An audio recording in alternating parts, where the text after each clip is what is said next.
Olá, boa noite, irmãos. Depois de uma luta aqui com o YouTube, descobri que a melhor forma era deixar para lá e vir aqui para o StreamYard e tentar fazer a transmissão dessa forma.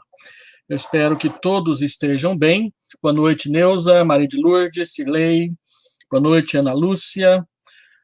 Que Deus as abençoe. Vamos começar já agora com 35 minutos de atraso a nossa transmissão. Eu estou aqui tentando aprender como é que mexe com o StreamYard na questão de fazer uma transmissão junto com a apresentação de um PowerPoint. Mas antes vamos orar, acalmar aqui o espírito. Pai, nós queremos pedir que o Senhor nos abençoe nessa transmissão, nesse estudo, que a palavra do Senhor venha nos ensinar e nos edificar. Pedimos a tua graça, pedimos a tua orientação para o estudo da palavra do Senhor, em nome de Jesus. Amém. Muito bem, queridos. Nós temos estudado nessas últimas semanas métodos de estudo bíblico e temos nos concentrado naquilo que chamamos de estudo indutivo. Já falamos sobre a observação, que consiste em levantar várias perguntas ao texto bíblico a fim de aprender com ele. Já falamos sobre a interpretação, as 3 perguntas básicas a respeito do propósito, da ideia principal e do fluxo do texto. Hoje eu quero gastar um tempo falando sobre correlação. Correlação é aquela parte do estudo bíblico em que você relaciona o que está sendo estudado com outras porções das Escrituras Sagradas, dentro do propósito do próprio texto em que você está estudando. De forma bem comum, nós dizemos que isto é conferir a Escritura com a própria Escritura. Martinho Lutero, na época da Reforma, chamava isso de analogia da fé. Zwinglio construiu um termo mais complicado, que é o termo perspicuidade. A Escritura tem perspicuidade. O que é isso? Uma parte mais clara e mais fácil ajuda a entender uma parte mais complicada e mais difícil. Calvino dizia, de forma bem mais descomplicada, que é a Escritura interpretando a própria Escritura. Então, o que é correlação quando falamos de um estudo bíblico? Quando você está estudando as Escrituras, nós devemos aprender a correlacionar referência, fazer uma relação entre uma referência bíblica e outra referência bíblica. Nós correlacionamos referências quando comparamos uma palavra, um versículo, uma ideia, um acontecimento ou uma história com outra porção das Escrituras que possa nos ajudar a compreender e a entender e a aplicar melhor essa parte da Escritura que nós estamos trabalhando. Isso tem como pressuposto o entendimento de que uma passagem ajudará a esclarecer outra passagem. Uma passagem mais clara, mais simples, ajudará a esclarecer, a te levar a entender uma passagem mais difícil, mais obscura, um pouco mais complicada. Então, correlação tem a ver com fazer uma ligação, uma comparação, uma relação entre palavras. Na Escritura, às vezes, é interessante você fazer estudo de palavras. Por exemplo, verdade, fé, amor, justificação, imputação. Você separa essas palavras e pesquisa todas as referências bíblicas que você puder a respeito da aparição, do surgimento dessa palavra naquele local. Os irmãos têm visto constantemente eu fazer isso com a palavra verdade. Perdão, apertei o botão errado. Quando, por exemplo, aplicamos a Jesus. Lá em 3 João, João diz assim: não tenho maior alegria do que esta, a de ouvir que os meus filhos andam na verdade. Então a pergunta é a seguinte: o que é verdade na mente de João para ele falar essas coisas? E você faz uma pesquisa. Você vai perceber como que João usa a palavra verdade no Evangelho, nas epístolas e no Apocalipse. Por exemplo, Jesus diz em João 8:32: e conhecereis a verdade, e a verdade vos libertará. Depois, no versículo 36, ele diz: se o Filho, pois, vos libertar, verdadeiramente sereis livres. O que é verdade, então? Verdade é o Filho que liberta. Uma passagem mais clara, João 14, versículo 6, eu sou o caminho e a verdade e a vida. Ninguém vem ao Pai senão por mim. Então, o que é ou quem é a verdade nos escritos de João? A verdade é Jesus. Quando ele diz que não tem maior alegria do que a de ouvir que os seus filhos andam na verdade, ele está dizendo que a sua maior alegria é perceber, é entender, é ver que os seus filhos, que os seus discípulos, que aqueles que conheceram a Jesus através da sua pregação, andem com Jesus. Andar na verdade é andar com Jesus. O que me leva a essa conclusão? Uma pesquisa de palavras, uma relação, uma correlação do uso da palavra verdade em um versículo e do uso da palavra verdade em outro versículo, debaixo da pena do mesmo escritor bíblico. Olha só, mas a verdade em João não é só Jesus. A verdade também é o evangelho, as escrituras, a pregação da palavra. João 17, 17, Jesus diz assim: e conhecereis ele diz, santifica-os na verdade, a tua palavra é a verdade. Então, quando João está dizendo que a sua maior alegria é que seus filhos andam na verdade, é que eles andem segundo a palavra de Deus. Então, a verdade no Evangelho de João ou nos escritos de João significa Jesus e a palavra. Andar na verdade é andar com Jesus, andar na palavra. Isso é o que uma pesquisa de palavras nos ajuda a perceber o seu uso. Assim também você pode fazer isso com fé, você pode fazer isso com a palavra amor, e você vai perceber que a forma como a palavra é usada em determinado texto, em determinado contexto, me ajuda a entender melhor como ou qual é o significado, qual é a melhor interpretação que a Escritura dá para aquela palavra. Aquilo que a Escritura não diz, não significa. E assim sucessivamente. Nós também fazemos pesquisas de referências paralelas, ou seja, textos da Escritura que dizem respeito ao mesmo assunto.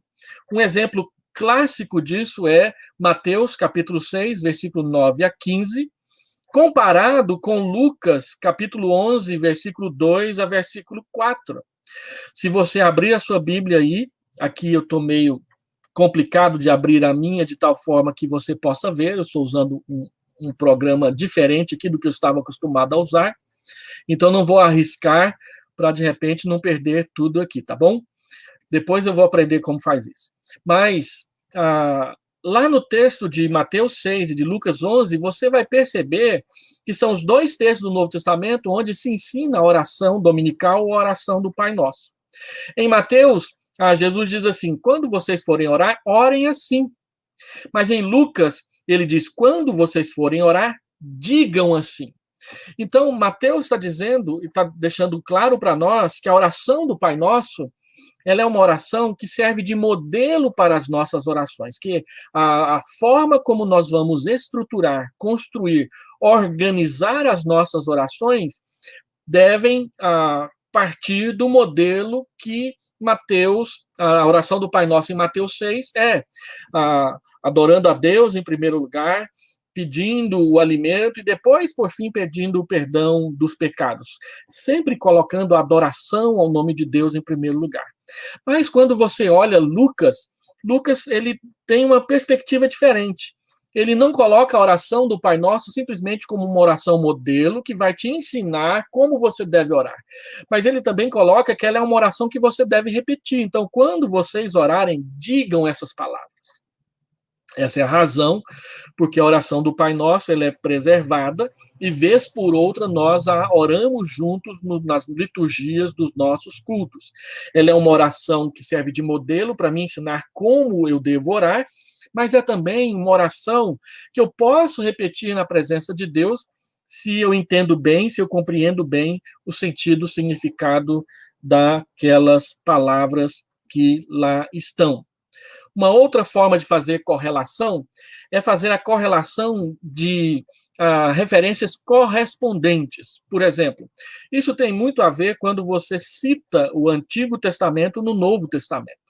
Um exemplo disso é Lucas 4,18, quando Jesus vai à sinagoga de Cafarnaum, e ele então lê o texto, o rolo de Isaías, no capítulo 61, versículo 1 e 2, e em vez de fazer um sermão, de explicar o significado das palavras, ele simplesmente diz: estas palavras estão se cumprindo aqui, agora, hoje, nesse local. Isso deixou o pessoal da sinagoga em polvorosa. Como é que é essa escritura que tem a ver com o Messias está se cumprindo aqui, nessa sala, neste momento, neste lugar? E os irmãos se lembram, eles pensaram em apedrejar Jesus, levaram Jesus até próximo de um precipício e não o jogaram de lá.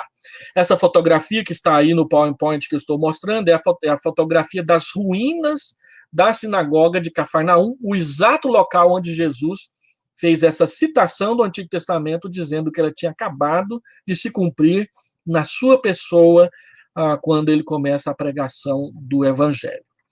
É importante você perceber como que o texto do Antigo Testamento é citado e aplicado.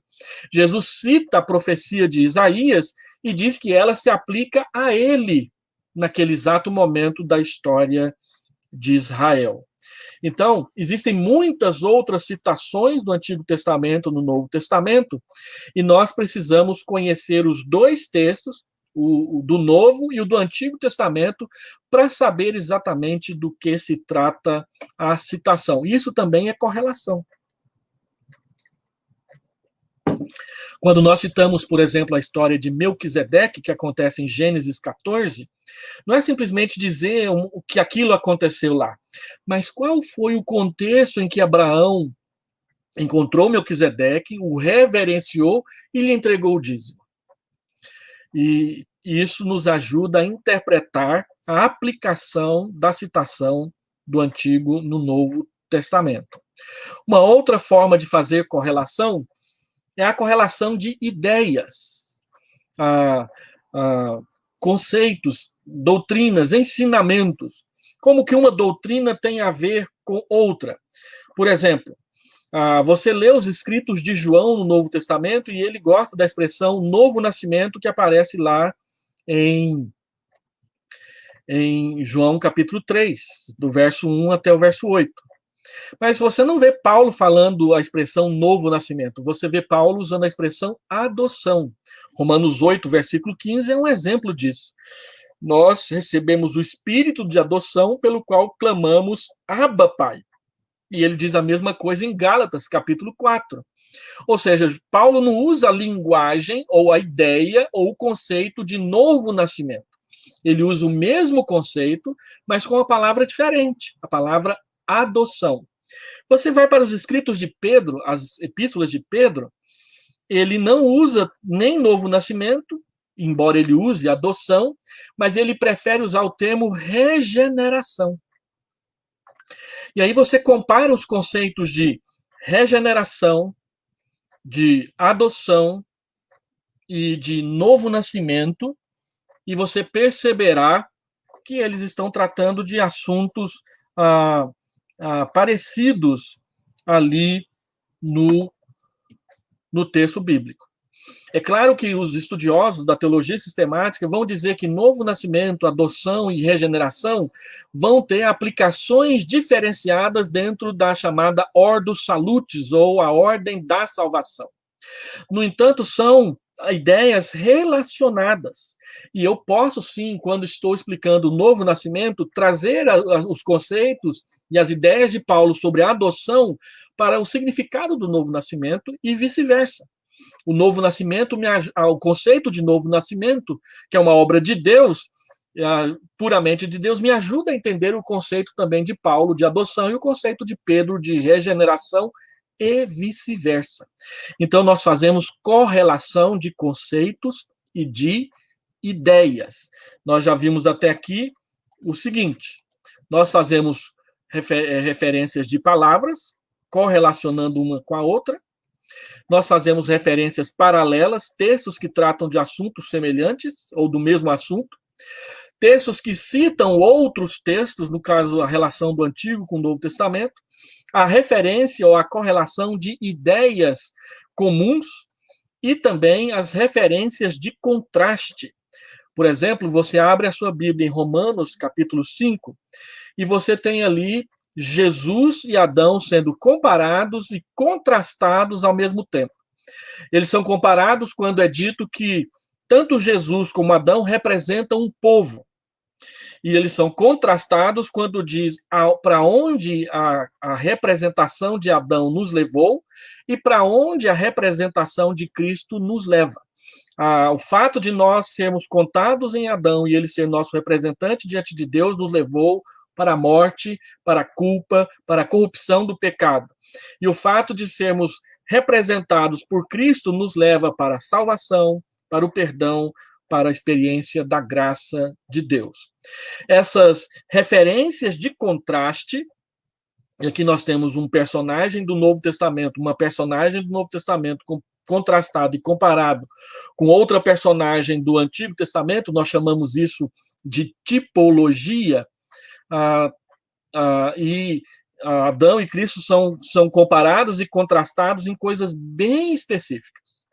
E nós, então, pegamos para o estudo da palavra aquilo exatamente em que a Escritura os compara e a Escritura os contrasta, sem ficar inventando moda em cima dessas coisas. Então, para que você possa fazer uma correlação com mais tranquilidade, é interessante você ter em casa e aprender a usar uma boa concordância bíblica, anotações do rodapé de muitas Bíblias. Quem usa a Bíblia de papel, lá no seu rodapé você vê, às vezes, a letrinha A, B, C, referências bíblicas ligando um texto com outro. Às vezes, um texto do Novo Testamento é ligado com um texto parecido no Antigo, uma citação do Novo do Antigo, um assunto, nos Evangelhos, quando Jesus faz um milagre e ele aparece em Marcos e aparece em Lucas. Essas referências são uma espécie de concordância bíblica que te auxiliam muito na hora que você está meditando, estudando certos textos bíblicos.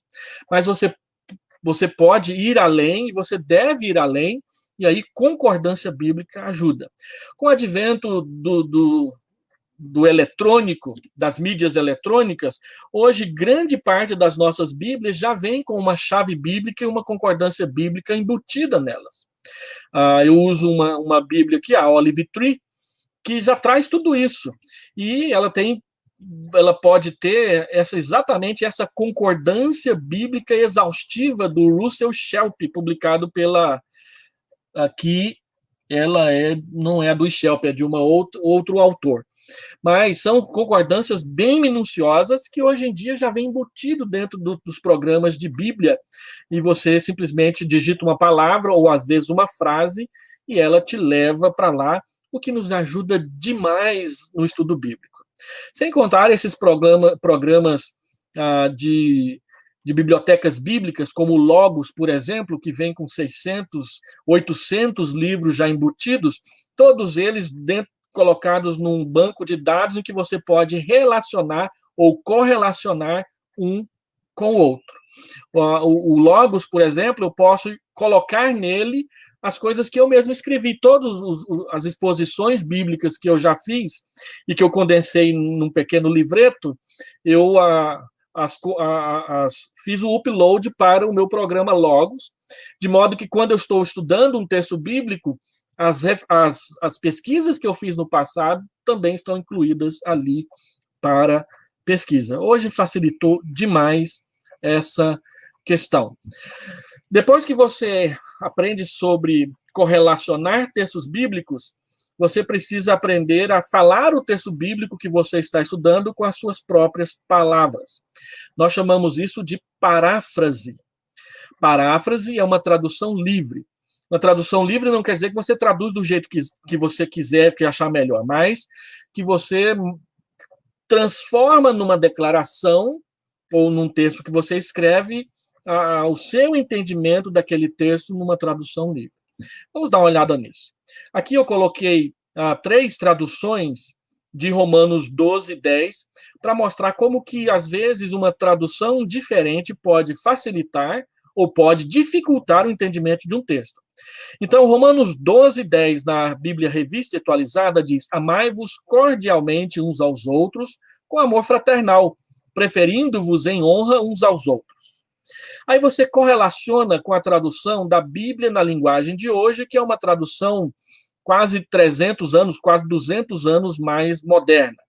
Então, eles dizem assim: amem-se uns aos outros com carinho de irmãos em Cristo, e façam tudo para honrarem uns aos outros. Então, você observa que amar cordialmente é traduzido por amar carinhosamente. A palavra fraternal, ela é modernizada para a palavra carinho de irmãos. E a expressão preferindo, ela é colocada com a ideia de fazer um esforço, façam tudo para honrarem uns aos outros.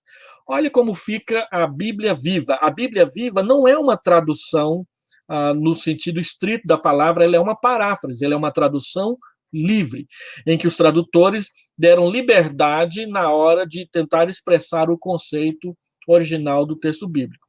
Então, lá na Bíblia Viva ficou assim: amem-se uns aos outros com afeição fraternal e tenham prazer em honrar uns aos outros.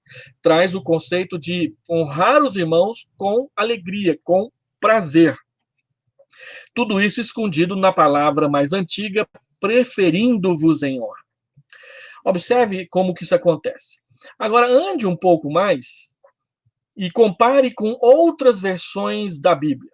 Vamos pegar a ARA, de novo, o mesmo versículo, a ARA é a revista Almeida atualizada, Almeida Revista Atualizada, e vamos comparar com a BJ. A BJ é a Bíblia de Jerusalém, que é uma versão católica. Então, o texto diz: amai-vos cordialmente uns aos outros com amor fraternal, preferindo-vos em honra uns aos outros. E aí a BJ diz: com amor fraterno, tendo carinho uns para com os outros, cada um considerando o outro como mais digno de estima. A tradução da Bíblia de Jerusalém não é uma tradução tão moderna, é uma tradução também mais antiga. E olha a Almeida Revista e Corrigida, que é a preferida dos nossos irmãos pentecostais.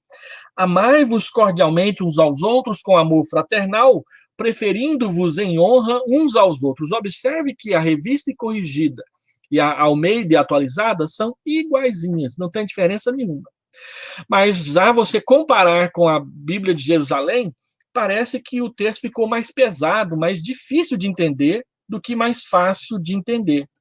E aí você olha a Bíblia na linguagem de hoje e a Bíblia Viva, que são quase 2 paráfrases mais do que traduções, você percebe que facilitou ao entendimento. E aí você pode usar essas versões na hora de você estudar, particularmente, ou na hora de você explicar para os outros esses conceitos. Um outro exemplo de cabeça, 3 versões traduzem Romanos 3:23 assim. Romanos 3:23 é: todos pecaram e carecem da glória de Deus. Uma outra versão traz: todos pecaram e destituídos estão da glória de Deus. E uma outra versão: todos pecaram e não alcançaram a glória de Deus. Então você observa que a expressão carecer, ela é traduzida por perder, porque é destituir, e também de não alcançar. E as 3 traduções, elas remetem a 3 nuances do significado da palavra grega, que foi traduzida por carecer, não alcançar e ser destituído. De modo que as 3 traduções, elas pegam apenas um lado do sentido da palavra. O que é que está sendo dito ali? Todos pecaram e perderam, não alcançam e carecem da glória de Deus. E esse é, por incrível que pareça, o conceito da doutrina da depravação total, de que o homem perdeu a glória de Deus, de que o homem não consegue obter a glória de Deus novamente sozinho, e de que o homem carece, necessita da glória de Deus para poder voltar a viver com Deus. E como que isso é satisfeito? Com o sacrifício de Cristo e o oferecimento gracioso do sacrifício de Cristo a nosso favor.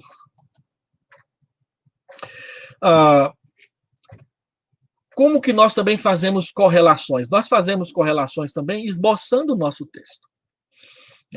Nós aprendemos a destrinchar o texto. Então, aqui eu tenho um exemplo de um esboço minucioso em 1 Tessalonicenses 1, 1 a 5. Minucioso não é que nós vamos aumentar as explicações. Minucioso no sentido de que você separou as frases de forma tão clara que o próprio texto mostra o seu esboço diante dos seus olhos. Então, você lê depois 1 Tessalonicenses 1, 1 a 5, e aí aqui tem um esboço minucioso. Primeiro, o versículo 1, ele é dividido em 3 frases. De Paulo, Silvano e Timóteo. Para quem? Para a igreja dos Tessalonicenses, em Deus e em Cristo. E o que eles dizem? Faz uma saudação. Graça e paz a vós outros. Depois, o versículo 1, 2 e 3, dando sempre graças por eles, a Deus, lembrando constantemente de 4 coisas. O que Paulo lembra nas suas orações? A operosidade da fé, a abnegação do amor, a firmeza da sua esperança, tudo isso na presença de Jesus Cristo, de Deus em Cristo. E aí o versículo 4 e 5, Deus amou os Tessalonicenses e os elegeu, e aí eles receberam o evangelho. Como eles receberam o evangelho? Em palavra, em poder, no Espírito Santo, em plena convicção, e o modo de viver de Paulo por eles, que é o que ele vai explicar a partir do versículo 6, mas ele abre a frase no versículo 5. Então, você, ao fazer esse esboço, você já também abre portas de correlação e de referências bíblicas para o seu estudo particular. Uma outra forma de fazer correlação é você aprender a usar gráficos. É claro que nós estamos falando aqui de um estudo em que você gasta mais tempo tentando destrinchar o significado do texto, e em muitos casos são estudos que você não prepara só para si, mas que você prepara para outros. Eu fui pastor de um irmão que ele escrevia os comentários dele mesmo em vários caderninhos de espiral de 100 folhas para o seu crescimento espiritual. O nosso irmão Joaquim Guilherme, que foi membro lá da primeira igreja e depois do Jardim Goiás, hoje já está na glória com o Pai. Mas ele me mostrou vários cadernos nos quais ele ia fazendo perguntas para o texto, ia fazendo gráficos e anotações a respeito do que ele estava aprendendo. E ao fazer isso, você acaba montando material para compartilhar com outras pessoas. Aqui tem um exemplo de um gráfico horizontal, que serve para você fazer uma inspeção no texto e separar o que você vai correlacionar ou não, e para comparar uma coisa com a outra. Eu deixei aqui o gráfico em branco, mas mostrei algumas coisas que você pode fazer. Por exemplo, se você vai estudar as viagens de Paulo, você pode fazer um gráfico colocando na primeira linha a primeira viagem, na segunda linha a segunda viagem, na terceira linha a terceira viagem. Quais são as datas que aparecem no texto? Quanto tempo demorou essas viagens? Quanto tempo demorou a primeira, a segunda, a terceira? Quais lugares Paulo visitou na primeira viagem, na segunda viagem, na terceira viagem? Quais foram as igrejas fundadas na primeira viagem, na segunda viagem, na terceira viagem? Quem acompanhou Paulo na primeira? Barnabé e João Marcos deixou os dois no início da viagem. Depois, na segunda viagem, Paulo foi acompanhado por Silas, por Timóteo, enquanto que Barnabé, que foi para outro lado, foi acompanhado de João Marcos. Mas quem acompanhou Paulo na terceira viagem? Você se lembra? Pesquisamos lá no livro de Atos. E quais foram as cartas que nasceram da primeira viagem, da segunda viagem e da terceira viagem de Paulo? Um gráfico ajuda você a separar tudo isso só estudando o livro de Atos e já te deixa uma base bem ampla para você entender o contexto das cartas de Paulo quando você for ler cada uma delas separadamente. Ainda pensando em gráficos, esse aqui ficou muito fraco, eu gastei um tempão aqui, por isso que eu atrasei na abertura do estudo, tentando colocar esse gráfico dentro aqui de uma prancha de PowerPoint. Mas aqui, esse gráfico, ele fala sobre você trabalhar a palavra amor, por exemplo, só em 1 Coríntios 13. Então, a primeira coluna, versículo 1 a 3, versículo 4, versículo 5, versículo 6, versículo 7, versículo 8. O que o amor é? O que o amor não é? Na primeira coluna, o amor é fundamental, ele é paciente, ele é benigno. Lá no versículo 6, ele se alegra com a verdade. No versículo 7, tudo sofre, tudo crê, tudo espera, tudo suporta.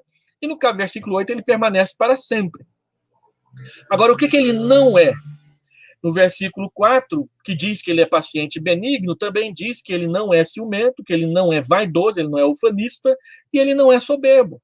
No versículo 5, não é dito nada do que ele é, mas é dito que ele não é inconveniente na conduta, ele não é interesseiro, ele não é exasperado, irritado, áspero e não é ressentido.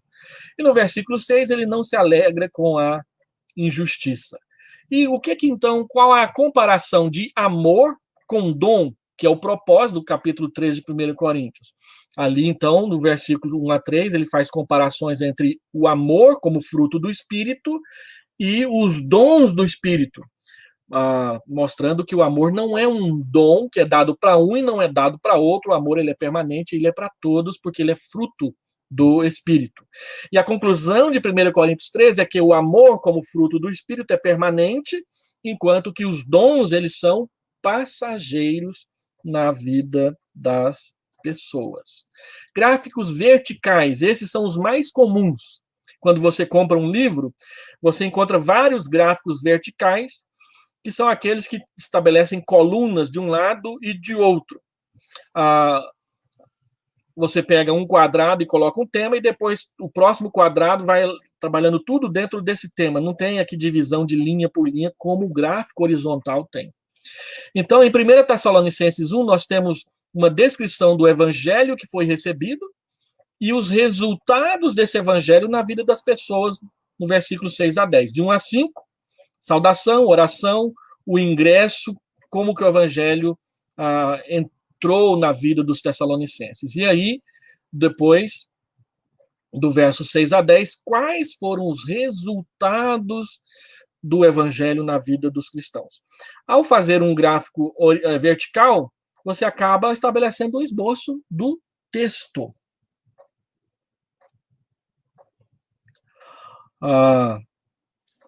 Te ajudando a ver claramente qual ideia vem primeiro, qual ideia vem depois, qual conceito vem primeiro, qual conceito vem depois. Falando ainda de gráficos, um gráfico, por exemplo, de genealógico me ajuda a entender certas composições familiares na Bíblia ou certos desenvolvimentos cronológicos. Aqui eu tenho um gráfico, espero que você esteja conseguindo vê-lo melhor aí, da bagunça que foi a união de Josafá com Acabe, produzindo um casamento entre as duas famílias na tentativa de reunificar Israel com Judá, sendo que Israel não estava andando nos caminhos de Deus como Josafá estava.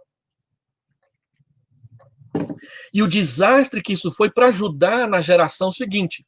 Então nós temos aqui a aliança entre Josafá e Onri. Dessa aliança, nós temos Onri teve Jeorão e Atalia, que era irmã de Acabe. Atalia vai se casar com Acasias, que é rei de Judá. Acasias tinha também a sua irmã Josebate, aqui nesse gráfico eu coloquei. Josebate vai ser a esposa do sacerdote Joiada, que é quem vai defender o reino para Joás. Mas essa intromissão da família de Acabe na linhagem de Israel vai fazer, por exemplo, com que Atalia usurpe o trono um pouco mais adiante.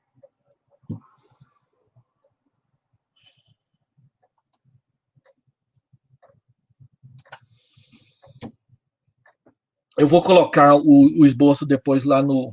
Eu vou colocar esse PowerPoint lá no nosso grupo de WhatsApp e os irmãos vão poder conferir com mais tranquilidade. Muito bem, caminhando um pouco mais. Aqui o outro está pequeno, esse aqui então está minúsculo. Faz de conta que você está enxergando aqui o gráfico da linhagem dos reis de Israel e dos reis de Judá.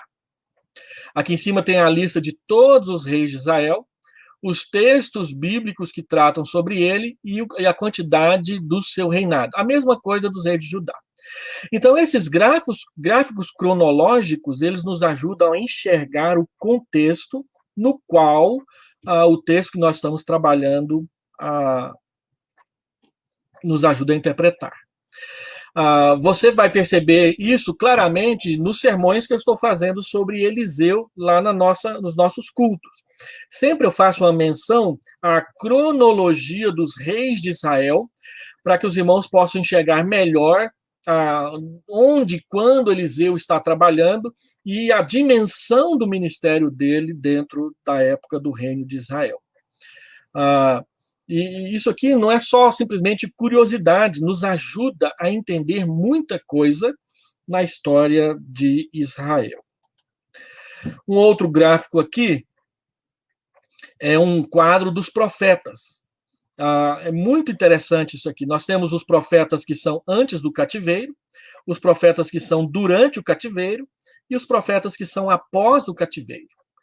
E aí nós temos os profetas maiores, os profetas menores, aqueles que atuaram em Judá e aqueles que atuaram só em Israel. E aí você vai perceber que Isaías, Jeremias, Ezequiel e Daniel são profetas maiores e atuaram em Judá. E aí nós temos contemporâneos de Isaías, Joel, Obadias e Miqueias, contemporâneos de Jeremias, Naum, Abacuque e Sofonias, depois do exílio, Ageu, Zacarias e Malaquias. Enquanto que no reino de Israel, nós vamos ter Oséias, Amós e Jonas. Então você consegue enxergar onde e quando cada um desses profetas atuaram para facilitar o entendimento da sua leitura bíblica. Hoje em dia você acha isso nos livros de introdução bíblica, na internet, tudo pronto. Mas e quando não tem? Aí você tem que aprender a criar. Esse gráfico aqui eu tirei de um livro de história do Antigo Testamento. Aí você dá uma embelezada aqui, outra ali. Tem gente que é mais criativo, consegue fazer até umas animações, e aí a coisa vai ficando boa. E aqui um assunto instigante. Você não vai conseguir enxergar aí, porque está muito pequeno, mas esse aqui é um gráfico que eu construí quando eu dei aula sobre a data do Êxodo. Eu fui convencido pelas leituras que eu fiz que a data do Êxodo, a melhor delas, é a data mais antiga e não a data mais moderna. Todos os filmes que você assiste na televisão sobre o Êxodo colocam o faraó do Êxodo, Ramsés II. Só que Ramsés II, ele viveu, na verdade, mais de 250 anos depois do Êxodo. E os filmes são baseados nisso por causa de descobertas arqueológicas com as quais nós não concordamos, e um versículo bíblico que diz que os filhos de Israel construíram as cidades Ramsés e Pitom.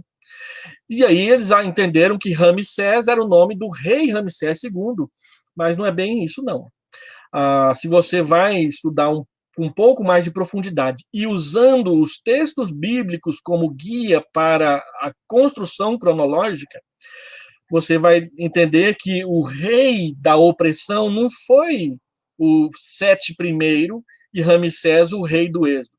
Não, o rei da opressão foi Tutmós III, ou Tutmés III, e o rei o faraó do Êxodo foi Amenhotep II, ou Amenófis IV, ou Akhenaton, que são os três nomes pelo qual esse faraó é conhecido. Aqui eu só coloco a argumentação bíblica de que por que nós defendemos que o Êxodo aconteceu por volta de 1440 e não 1290, como muitos estudiosos falam. E aí um gráfico nos ajuda a construir a história de tal modo que fica mais claro e mais fácil de entender e também mais fácil de explicar. Assunto para um curso de escola dominical de panorama bíblico, quem sabe no semestre que vem na nossa escola dominical. Já tem até o gráfico pronto aqui, olha só. Então, por hoje eu queria só mostrar isso para os irmãos. Isso tudo tem a ver com relacionar um texto com outro, de tal modo que a gente possa compreender melhor as escrituras sagradas. E correlacionar um texto com outro é como eu coloquei aqui no slide de abertura, é como as engrenagens de um relógio que vão se relacionando, vão se entremetendo uma com a outra de tal forma que o relógio funciona maravilhosamente bem. É isso. Eu quero pedir desculpas pelo grande atraso. Eu vou ter que tentar estudar aqui o YouTube, que ele fez mudanças na plataforma. E então, como eu uso 3 plataformas de transmissão, o YouTube travou o meu estúdio OBS por causa do StreamYard, que é o programa que eu estou usando aqui agora, e eu não sabia como destravar, então eu vim para cá. Deus te abençoe. Eu espero que esse estudo tenha sido útil para você e não muito cansativo. E daqui a pouco eu vou colocar o esboço completo e também o PDF do PowerPoint lá no grupo da igreja para que você possa colecionar e guardar e usar para os seus estudos pessoais. Deus te abençoe e te guarde nessa noite em nome do Senhor Jesus. Amém. Até mais, irmãos. Boa noite para todos vocês que perseveraram aqui com a gente.